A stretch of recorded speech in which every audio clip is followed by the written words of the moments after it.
please. Oh, thank you, Mr. President. When you implored him to stop previously, Vladimir stopped on social media, and he didn't. He just continued. I'm curious, did you bring that up with him in your phone call today? You have to talk about. Sorry. You previously on Truth Social implored President Putin to stop. You wrote Vladimir stop, and he didn't stop, quite the contrary. I'm curious, did you bring that up on your call with him today? No, I didn't bring that up, but I did say it's time, you got to stop this thing. And I believe he wants to stop. Look, I would be, I think, very able to tell whether or not he wanted to or what. I thought there was a very good chance, like a 50-50 chance, that he would say, I want to take the whole thing. I didn't know what he was going to say. And then they have a different kind of a problem. But I believe he wants to stop. Pretty sure. Just now about backing away or walking away if it looks like it's going to be an intractable problem. Do you have a red line in your head of what would cause you to back away? And yeah, in my head, but not something I'm going to announce. But yeah, definitely in my head I do, yeah. Exactly would that because like? This isn't our war. This is not my war. This is not the war. I mean, we got ourselves entangled in something that we shouldn't have been involved in. And we would have been a lot better off, and maybe the whole thing would have been better off, because it can't be much worse.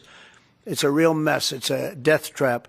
Exactly. So I think that, yeah, I would say I do have a certain line, but I don't want to say what that line is, because I think it makes the negotiation even more difficult than it is. Yes, please. Mr. President, thank you all for your sacrifice. I'm so sorry for your loss and everybody. You mentioned the bloodbath you want to see end in Ukraine.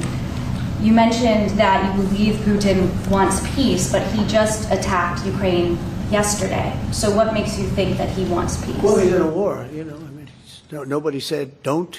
They're fighting, they're attacking each other, and people are dying all the time. He's in a war. He's fighting a war. Nobody said he was going to stop. I think, is it terrible? Yeah, it's terrible. I think it's terrible.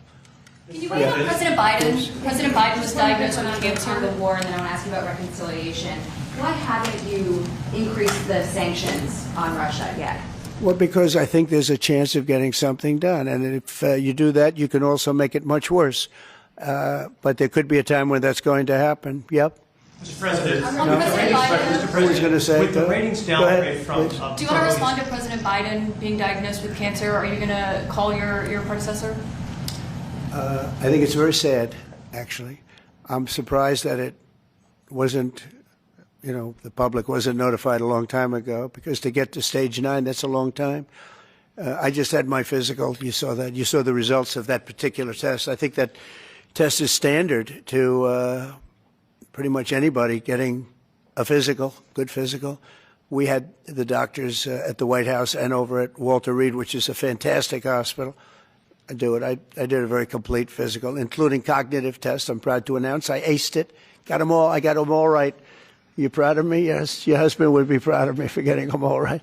It's a little risk. If I didn't get them all right, these people would be after me. It would be not a good situation. But I think, frankly, anybody running for president should take a cognitive test. They say it's unconstitutional, but I would say in that particular case, having a cognitive test wouldn't be so bad. But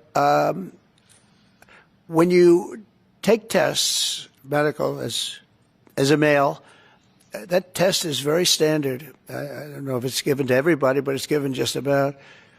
And it takes a long time to get to that situation. Now, I think, to get to a stage 9, I think that if you take a look, it's the same doctor that said that Joe was cognitively fine. There was nothing wrong with him.